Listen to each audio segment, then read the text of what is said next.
Et salut à toi qui regarde cette vidéo. Là, on est au soleil de bon matin, 6h10. On va prier, on va se rassembler pour prier notre Jésus, prier Dieu, avec la lumière qui est derrière, très belle lumière, un beau soleil, il n'y a rien à faire, ça fait du bien. La lumière du soleil fait du bien à l'âme, fait du bien pas au travers du corps. Vous savez que vous avez besoin de la lumière du soleil. Il y en a qui font ce qu'on appelle de la luminothérapie, vous saviez ça? Bref, je m'écarte. Je te souhaite une très bonne journée. Déjà, juste cette petite vidéo pour te parler du psaume 139, verset 23. C'est une prière, à mon avis, que... Alors, tu me diras, je ne sais pas si tu n'es pas chrétien que tu regardes cette vidéo, si tu n'es pas chrétien, dans le sens si tu n'as pas la foi, si tu n'as pas rencontré Jésus, peut-être tu ne feras pas cette prière. Mais je soupçonne que même chez les chrétiens, peut-être il y en ait peu qui la fassent. Cette belle prière du psalmiste en 139, donc verset 23, qui dit ceci: sonde-moi, ô Dieu, et connais mon cœur. Éprouve-moi, mets-moi sous pression là. Éprouve-moi et connais mes pensées. Regarde si je ne suis pas sur une mauvaise voie. Et donc, conduis-moi sur le chemin de l'éternité ou de la vérité, ça dépend des traductions. Et cette prière, elle est extraordinaire parce qu'en finalité, elle est une totale implication. Quand tu écoutes cette prière-là, si tu la fais comme le psalmiste, c'est une totale implication. Genre, Dieu, je te donne tous les droits sur ma vie. Ça commence par sonde-moi. C'est pas juste, tiens, viens, aide-moi, bénis-moi, guéris-moi, fortifie-moi, rends-moi mieux, améliore-moi. Non, c'est sonde-moi. C'est viens regarder, non pas en surface, non pas en superficie, mais en profondeur. Viens regarder en profondeur dans mon être. Je te lance cette question. Réponds, c'est une sorte de rhétorique. C'est pour que tu répondes en ton fort intérieur. De toute façon, je t'entends pas. Donc, tu peux répondre, tu peux hurler. Je t'entends pas. C'est pas du direct. C'est quand la dernière fois que tu as dit à ton Dieu, tiens Seigneur, j'arrête tout, juste quelques instants.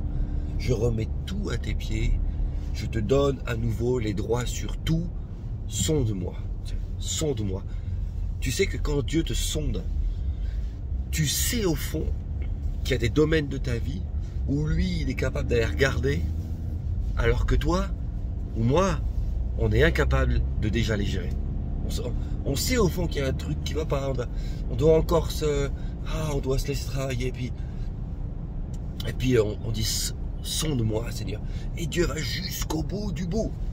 Peut-être que tu as besoin de Dieu, tu veux, comme je le disais, être guéri, tu veux quelque chose de fort pour ta vie, tu as un besoin en lui, mais Dieu t'amène à ce dernier abandon là avant tout, tu vois. Tu te dis, hey, laisse-moi regarder tout.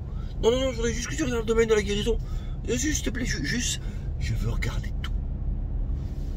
Et ce psaume qui dit, sonde-moi, ô Dieu, et connais mon cœur, le plus profond de mon être intérieur. Mais après, quand il est dit en plus, mais mets-moi à l'épreuve, mets-moi sous tension, et connais mes pensées. Tu réalises ça?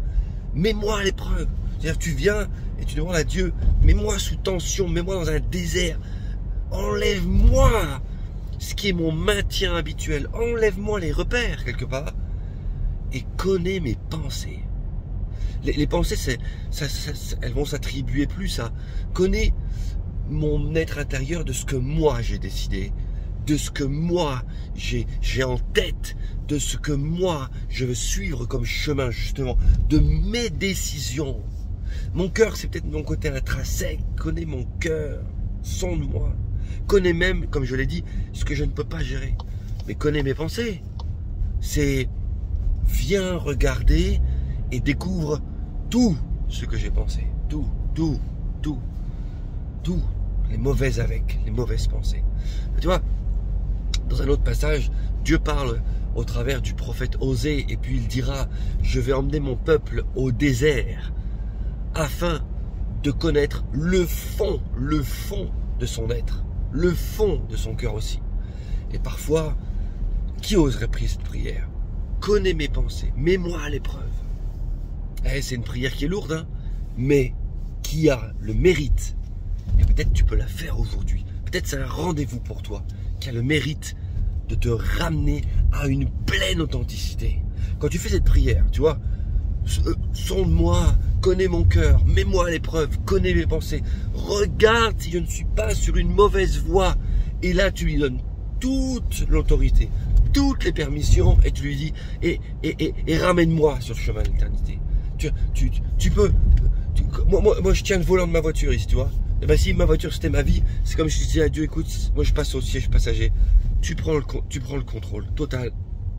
Il faut pas aller par là, il faut aller par là, va par là, va où tu veux, va où tu sais qu'il faut que j'aille pour toi, pour ta gloire, Seigneur. Alors je te laisse cette pensée ce matin. Tu peux très bien, nous pouvons, nous aussi. Pourquoi? D'autant plus pourquoi? Parce que nous avons Jésus-Christ qui vit en nous et qui est le oui et l'amen de Dieu. Nous pouvons dire à notre Père, David, lui, c'était son Dieu, mais nous, c'est notre Dieu, mais notre Père. Nous pouvons lui dire, Papa, je m'abandonne à toi. Papa, regarde mes pensées, regarde mon cœur. Et je voudrais que tu y vois ton Fils, Jésus-Christ. Fais cette démarche, je t'encourage. Prends du temps à part, cherche Dieu et tu verras que tout le reste te sera donné en plus. Fais de l'Éternel tes délices et il te donnera ce que ton cœur désire. Mets en lui ta confiance et il agira. Bénédiction.